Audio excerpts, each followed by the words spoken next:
Hey, ladies and gentlemen, welcome. Happy New Year. Happy New Year, everyone. It is January 1st, 2023. I hope everybody had a wonderful year.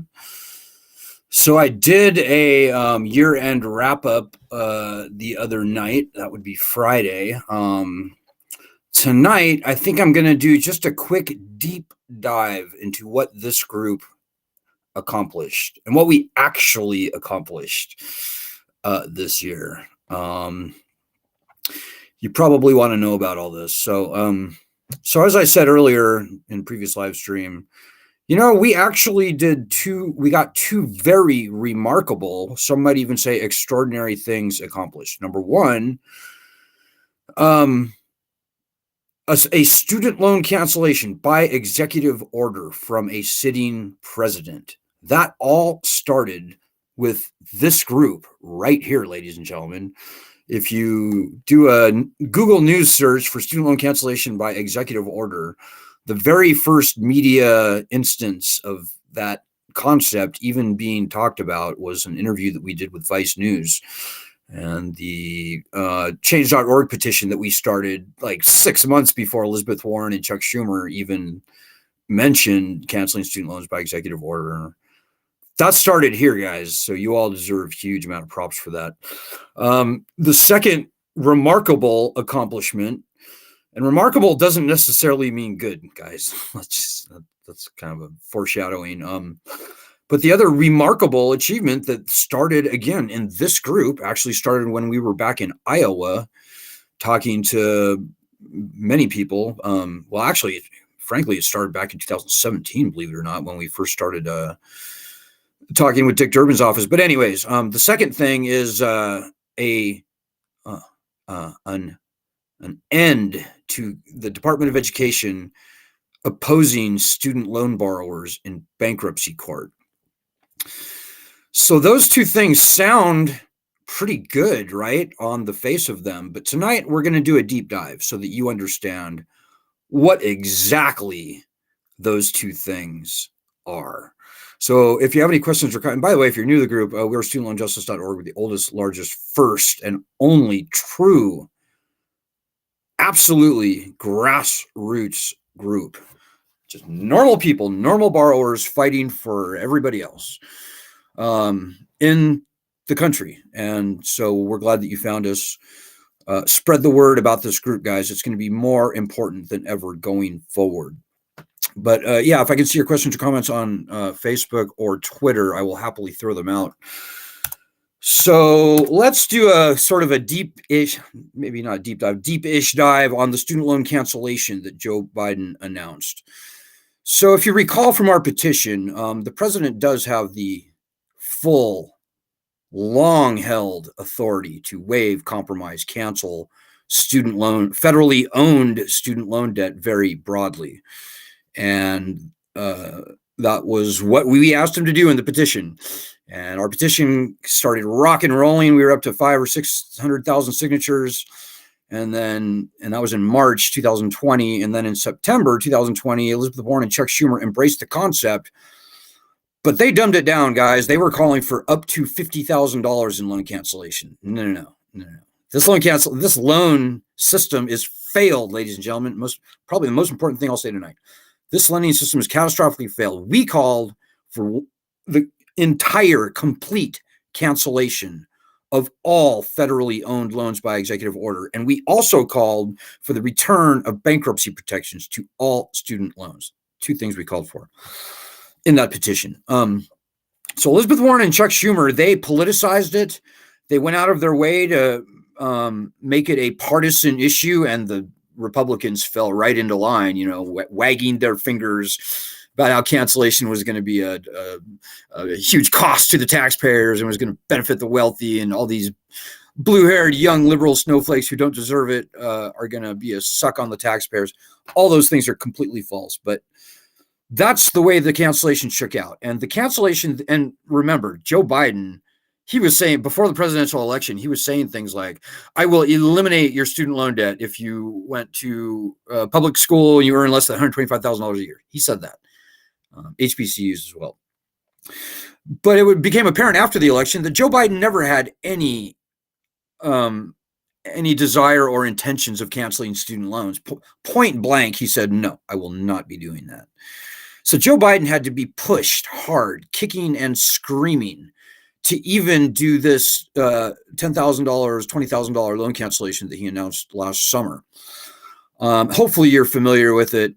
I don't want to take the time to explain it to you, but we knew that Joe Biden never wanted to cancel loans in the first place. It's just not in his DNA, as knowing what we know about Joe Biden, as going back to even being a junior senator in 1976 and being a key part of restricting bankruptcy rights for student loans. But, you know, even if that $10,000, $20,000 loan cancellation had been done in good faith, so if they would have just said, okay, we're taking everybody with federally owned student loans and we're knocking $10,000 or $20,000 off the balance, they could have done that. They didn't do that. They made it this long, drawn-out application process. And interestingly, they didn't rely on the statutory language that we relied on to make the proposal in the first place. They relied on something called the HEROES Act, which was 2003 legislation response to September 11th, and gave the president emergency powers. I think the idea at that time was like during wartime and stuff. So they used this very ill-fitting legal basis to do the cancellation. And lo and behold, it's now tied up in the courts, and who knows where that's going to go. But ladies and gentlemen, even if it had worked as planned, it still sucked. You know, $10,000 or even $20,000 does nothing for the worst hurt borrowers. You know, we have people who borrowed like $20-something thousand. They were paid over $100,000. They still owe way over $100,000 on a $26,000 loan. Knocking $20,000 or $10,000 off their balance is frankly insulting. So the plan was ridiculous and ill-targeted in the first place. Now it's looking like it may not even happen. And honestly, guys, it looks to me, and we've been doing this for 18 years, guys. I know a thing or two. I'm usually have pretty good senses about things. The Biden administration never actually wanted to cancel loans. They purposely did this weak, lame cancellation, knowing that it would be challenged. You know, this is essentially like the Department of Education suing itself, because the Department of Education has never, ever, does not now, and likely in all likelihood will never want or intend to actually cancel loans. This is the Department of Education where the secretary a few years ago had to be threatened with prison time if she didn't cancel loans. I'm talking about Betsy DeVos. So, ladies and gentlemen, we are dealing with an extremely bad faith agency in the Department of Education. You know, they can get whatever result they want out of these lawsuits. I don't know what it'll be, but ladies and gentlemen, I don't care. I honestly don't care.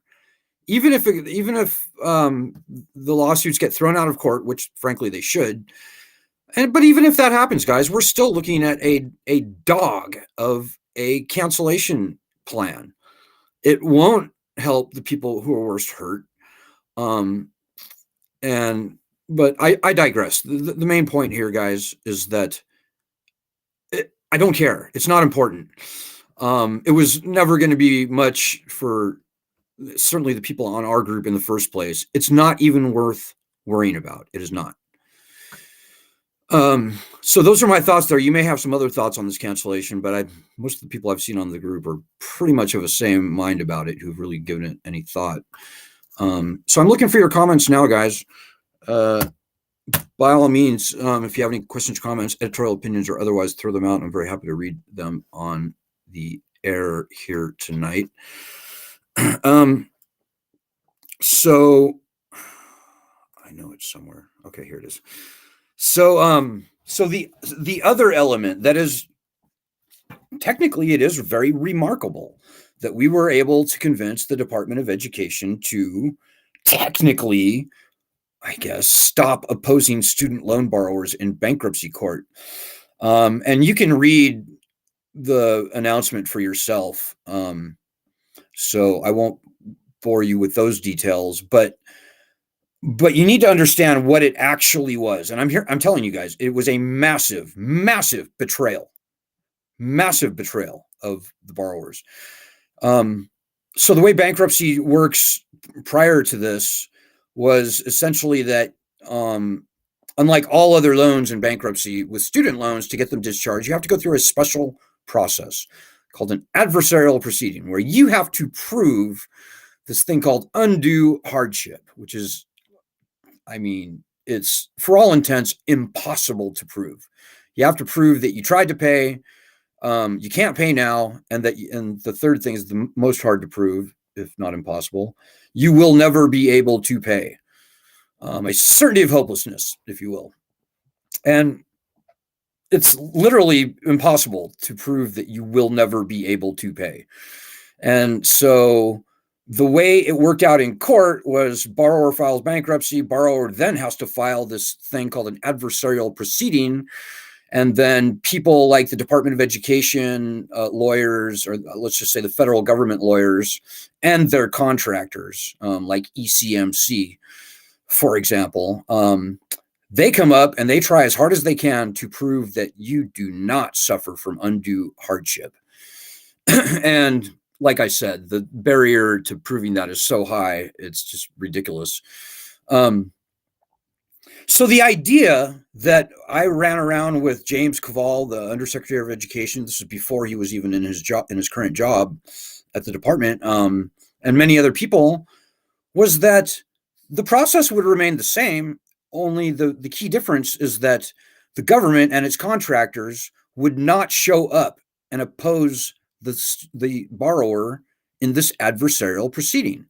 So, by default, the judge would find in favor of the debtor, and undue hardship would be satisfied, and then the loans would simply be treated like all other loans in bankruptcy proceedings.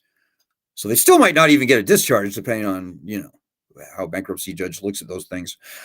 That was more than fair, and we had every reason to expect that was what we were going to get. Student loans should be treated the same as all other loans in bankruptcy proceedings. But instead, what we got was this new process where undue hardship remains the law of the land. Maybe the Department of Education doesn't show up in court to fight you on undue hardship, but rather what they've done, Justice Department and the Department of Education, they have taken that open court process of undue hardship determination and stolen it so that the Department of Education and I guess Justice, are essentially the judge on whether you satisfy undue hardship or not. So undue hardship remains. This nearly impossible barrier to prove still remains. The only difference is the Department of Education and the Justice Department have what appears to be the final say. So, it'll be something like where they go, up, yep, nope, you don't get undue hardship. And then they'll send a note to the judge saying, nope, we did not approve undue hardship for this borrower or whatever. And then the judge says, nope, no discharge. And so that is not a relief. It's nothing. In fact, it's worse than nothing. Because remember, this is the Department of Education and its contractors who in the past have opposed student loan borrowers in bankruptcy for things like going to McDonald's on Sunday evenings, unneeded expense, or having children who at 14 years old would soon be legally able to work and pay for their mom's student loans. I could probably trot out a few other examples, but these are the sharks, the snakes, the swamp creatures that we're talking about. These are the very same people who have disqualified the overwhelming majority of people out of the various income-driven repayment programs. You need to understand. You need to believe me if you don't know. When I tell you the Department of Education and the Justice Department and the entire federal government, I would include Treasury Department, they have absolutely no desire, no intentions of canceling any loans. unless they absolutely have to. So this bankruptcy thing, this bankruptcy process is, again, a cruel joke. So I hope that's clear. Just rewind this if you want to, and just Google the announcement for yourself, and you can see it's just a bunch of word salad thrown out by the bureaucrats in Washington, D.C. They're trying to kick this can down the road, ladies and gentlemen. They're trying to keep this unconstitutional, catastrophically failed loan scam alive. This is your livelihood at stake here. So you should be very fucking concerned about that. Pardon my French. And, ladies and gentlemen, this last congressional session, this was the Democrats' chance. They had control of the Senate, the House, the presidency. This was the Democrats' chance to make good on their long-standing promise to return bankruptcy protections to student loans. Nobody wants to file for bankruptcy, guys. I know I keep talking about bankruptcy. If you're new to the group, you're probably like, why is that guy always talking about bankruptcy? Well, bankruptcy lies at the core of this problem. Whether or never you would ever file, it doesn't matter. In fact, I think few people would actually have to file when we actually got that right returned and student loans were treated the same as all other loans in bankruptcy proceedings. Very few people, perhaps even nobody, would actually have to file. But it would give us the leverage. It would give the people the leverage that we need to get any kind of justice for this unconstitutional, unjust, predatory, catastrophically failed lending scam. And there's no better word for it. This thing is a scam. And the founding fathers agree with us. The founding fathers are looking down and they're shaking their head and they're saying, why are our people, how did they get so weak? How did they let themselves be conquered and enslaved by this trickery from Washington, D.C.? We had a great shot last congressional session, guys. We had two great bills in the House and the Senate. At the very last minute, the Democrats pulled the rug out from under us, and they betrayed us. Now, they've betrayed us before, 2008, 2010, arguably 2014-ish. They've betrayed us before, guys, but this one, this was different. The stakes were far, far higher this time. So, ladies and gentlemen, unless we see a groundswell, and I mean a real groundswell of people fighting, normal people, you and me and everyone on this group actually fighting, we're fucked. Pardon my French. We're being thrown back into the wilderness, guys. It's going to get ugly from here on out. I'm just going to say we had our shot and we missed it. To everybody out there who was fighting, I salute you. We are the pioneers. We're the veterans. You have nothing to be ashamed of. You did. I would say you were doing God's work in fighting this battle. But we needed way more people to be helping, and so. Anyways, if I sound bitter, we needed way more people. I am a little bitter. But this all came down to the Democrats this time, guys, and we're a fiercely nonpartisan group. If you're a dyed-in-the-wool Democrat and it pains you to hear me saying bad things about the Democrats, like Elizabeth Warren and Dick Durbin, well, don't get mad at me. You should be mad at the Democrats because this was all on them. I mean, the Republicans are evil. I've said that again and again. We're not a partisan group, guys. We're just trying to solve this problem. But we have to tell the truth. The truth is very important.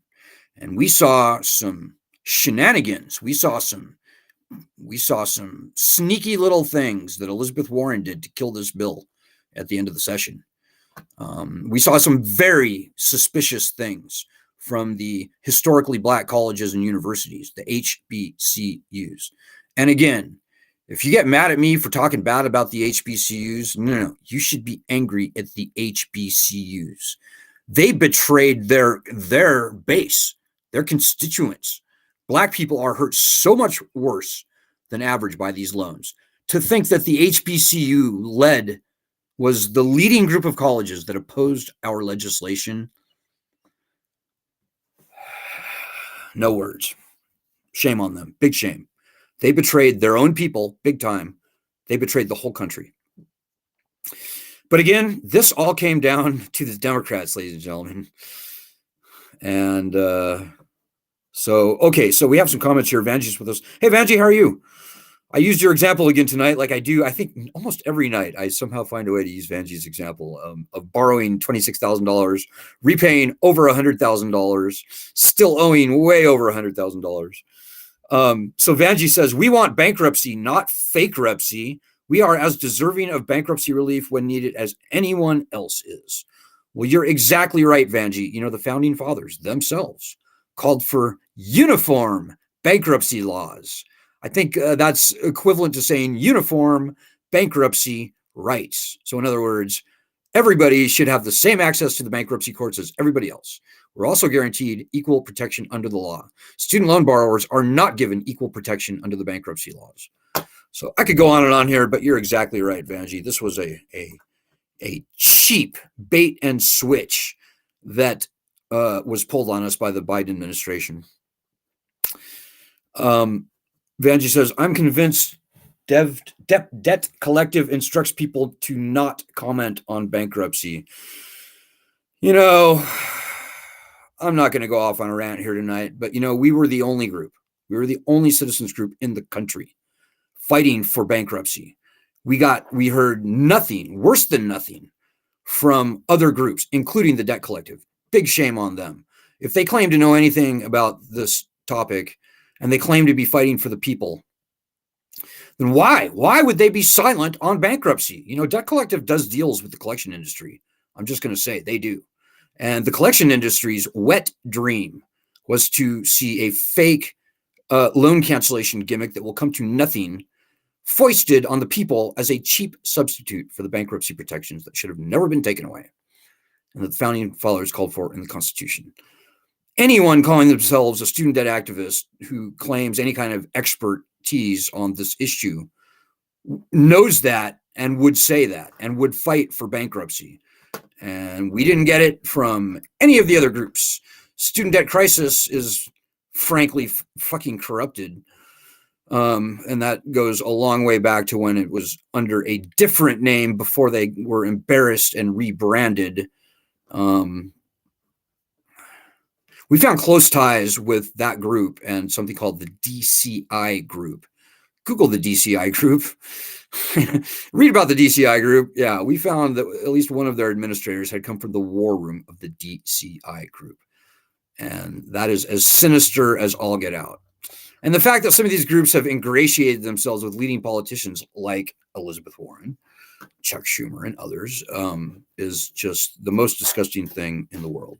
You can draw your own conclusions. We don't speak for those groups. Those groups can speak for themselves.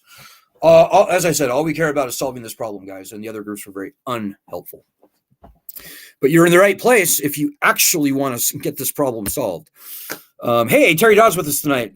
One more comment from Vanjie. She says, shame on them. That shows their lack of education and understanding. Too bad. You know, that's the best case scenario, shows their lack of education and understanding. But I have to think they're smarter than that, Vanjie, truly. Hey, Terry Dodd. How you doing, Terry? Terry says, Happy New Year. We want and deserve cancellation, not broken and fake promises. Good point, Terry. Hey, Joanna in Florida is with us. Good evening, Alan. What does equal protection under the law specifically mean for bankruptcy? Well, that's a good question, Joanna. Equal protection under the law means what it says, that no matter who you are, you should get the same protection as everybody else under the law.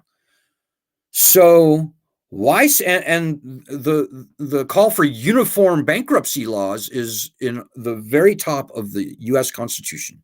It's called for a head of the power to declare war, a head of the power to raise an army. So why are student loan borrowers the only type of borrowers in the country who are uniquely stripped of the same bankruptcy laws. In other words, why are student loan borrowers, who certainly for federal student loans are definitionally financially needy? Yeah, you have to prove financial need in order to even get the federal loans. Why are they not given the same protection under the bankruptcy laws as all other borrowers? It's not constitutional. It's not. And I could go on for a while on that strand, but I think I'm going to keep it short in the interest of time tonight. Make no mistake, guys, this is an unconstitutional lending racket. I call it a scam, but whatever. It will not stand. The loans are done. Even before the pandemic, more than half of everybody had stopped paying on their loans. Like nearly 60% of everyone had stopped paying on their loans even before the pandemic. That's true. That's nearly 2/3 of all borrowers had stopped paying on their loans before COVID.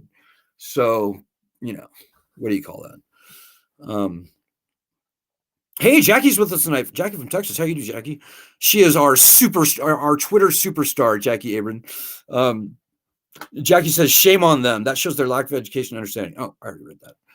Sorry, Jackie. I think I just misattributed that quote there. So as I said, guys, we're not making any plans right now. We're not making any hardcore strategic plans. We are in observation mode right now.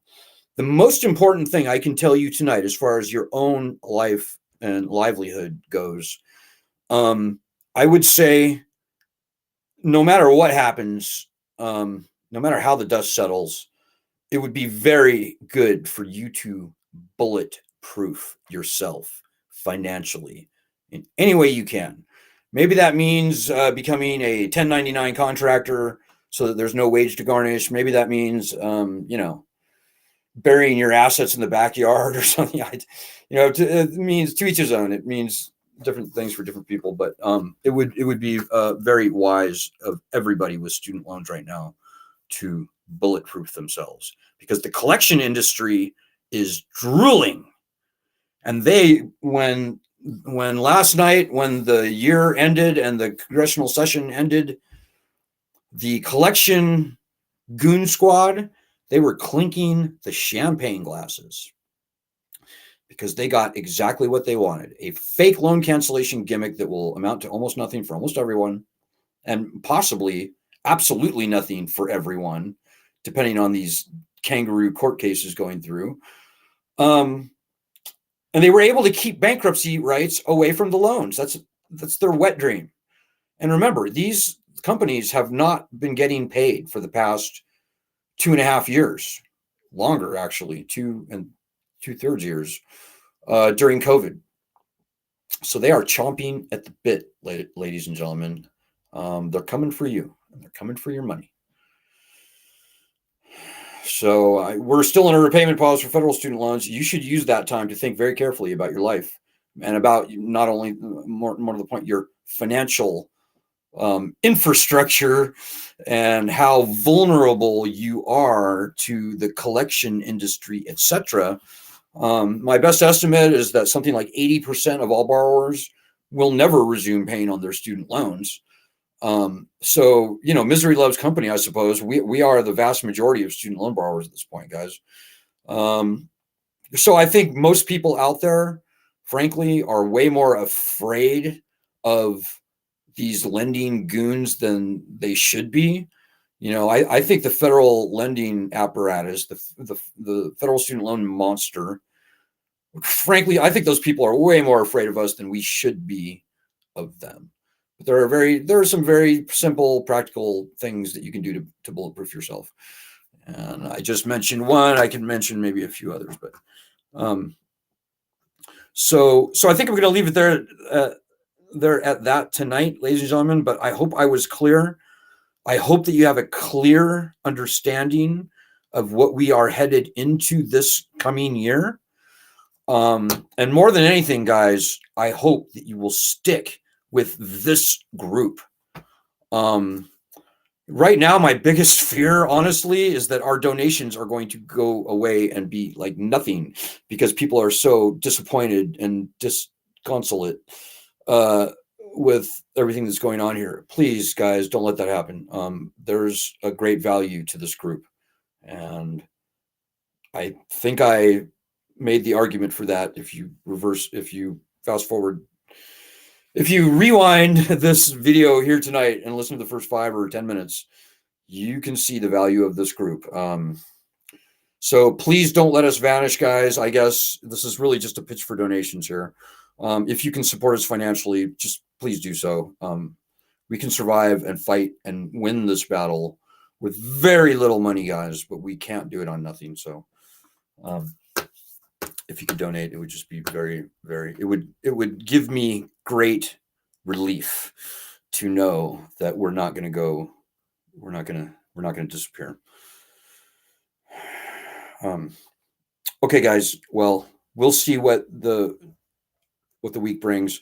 Go to our website. We're still doing daily actions as is appropriate. Maybe not every day now, but certainly as it is appropriate. Think about turning over a new leaf and becoming a student loan justice warrior if you haven't already. It's easy to do. You just got to have the passion. You got to realize that this is an heroic fight that we are engaged in, truly. And despite what all the bad people say and they try to wag their finger and make you feel ashamed, you need to throw all that nonsense off because we're fighting for ourselves. We're fighting for 44 million other student loan borrowers in the country. That's true. But we're fighting for hundreds of millions of people who are going to follow in our footsteps. And remember, guys, if they can do to other loans what they did to student loans, if they can weaponize other loans like they weaponize student loans, they will. The bad guys will. And that's not an America that we want to leave behind. So think about that. As corny as it may sound, the country, the country actually needs you. So consider it your patriotic duty, if nothing else. All right, guys, I'll be back. I'll probably be back tomorrow night. Stay tuned, guys. Things are happening. Let's make this year please, I pray, let's make this year, 2023, the last year in this battle for student loan justice. Let's get this done. Take heart. Good luck. Godspeed. God bless everyone.